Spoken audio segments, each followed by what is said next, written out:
ঝর্ণার কিচেন। আজকে একটা রেসিপি করে দেখাবো।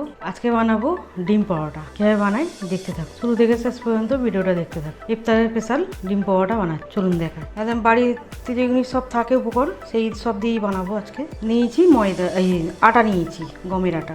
আজকে গমের আটা দিয়ে আমি বানাবো, এটা ময়দা দিয়েও বানাতে পারেন। গমের আটা নিয়েছি, এখানে নিয়েছি পেঁয়াজ কুচি, ধনেপাতা কুচি, কাঁচা লঙ্কা কুচি, দুটো ডিম। এতে কী দেবো দেখাচ্ছি। নুন দেবো পরিমাণ মতো, চিনি নিয়েছি, চিনি দেবো অল্প করে, ঘি নিয়েছি 1 চামচা ঘি দেবো।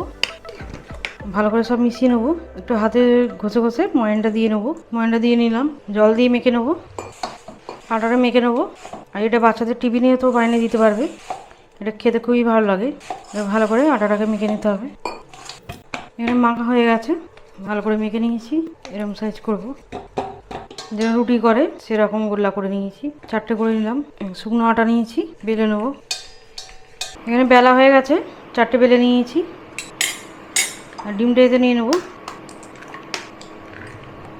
ডিমের মধ্যে নুন দেবো পরিমাণ মতো নুন, ধনেপাতা পেঁয়াজ আর কাঁচা লঙ্কা পুরোটাই দিয়ে দেবো। ভালো করে মিশিয়ে নেবো।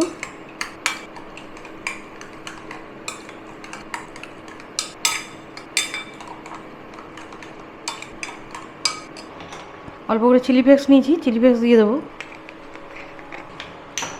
ভালো করে মিশিয়ে নেবো।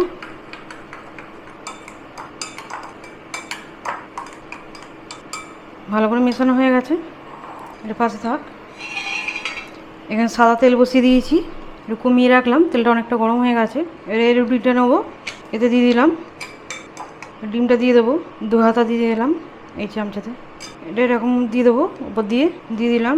আর এটাকে একটু এইভাবে মুড়ে নেবো, এইভাবে ডিজাইনটা করে নিলাম। তেলটা গরম হয়ে গেছে, এটা বুঝে তুলতে হবে, দিয়ে দেবো।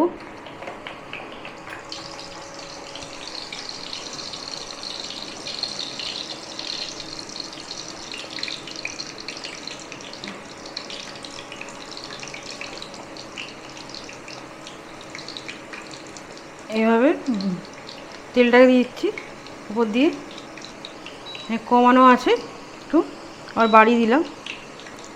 500তে ছিল, ওদিকে যখন হয়ে যাবে তখন উল্টাবো।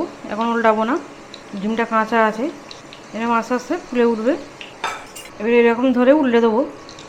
এই সাইডে একটু হয়ে গেছে, আবার উল্টে পাল্টে দেবো। এদিকে একদম গোল্ডেন কালার করে ভেজে নেবো। কত সুন্দর হয়েছে, পুরোটা ফুলেছে। আর একটু হবে, এর তুলে নেবো, হয়ে গেছে। তেলটা ছেঁকে তুলে নেবো। কত সুন্দর হয়েছে, কত সুন্দর হয়েছে। আর একটা করে নেবো, এখানে থাক। আর একটা এখানে দিয়ে দিলাম, এটা পুরোটাই দিয়ে দেবো, পুরোটাই দিয়ে দিলাম। এবার দিয়ে দেবো এটা, আবার এইভাবে মুড়ে নেবো। আবার একটা করে নিয়েছি, এইভাবে তুলবো, দিয়ে দেবো। আবার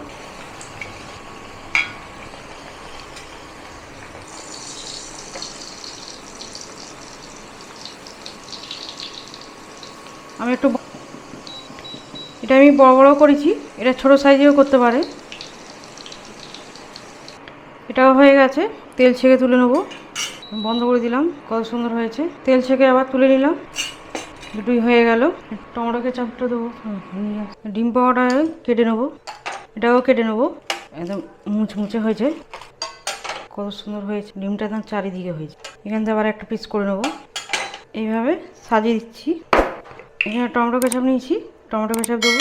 তার স্পেশাল ডিম পাউডার একদম রেডি। আমার রেসিপি ভালো লাগলে বন্ধুর সাথে শেয়ার করবে, লাইক করবে আর সাবস্ক্রাইব।